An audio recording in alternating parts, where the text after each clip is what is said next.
Welcome to the Tech Egg. Don't get scrambled. Enjoy the video. In this video, I will explain how to clean a Ford Ecosport radiator.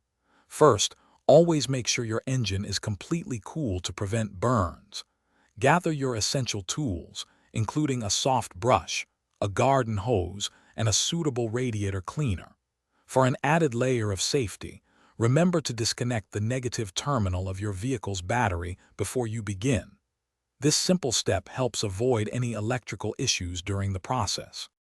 Now let's tackle the external cleaning. Carefully remove any leaves, bugs, or other debris from the radiator fins using a soft bristled brush. Then, gently spray water through the fins, working from the engine side outwards. This helps push dirt away from the engine.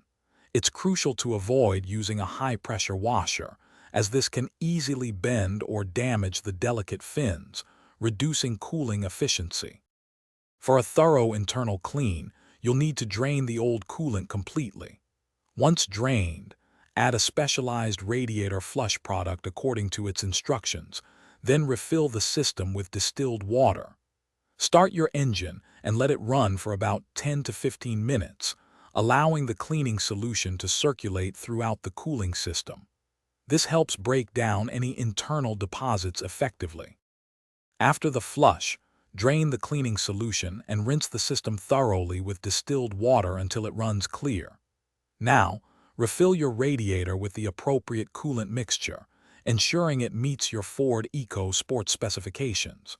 Finally, bleed any trapped air from the cooling system and carefully check for any leaks around hoses and connections. This ensures optimal performance and prevents overheating. Thanks for watching. Consider subscribing if I helped unscramble your problems.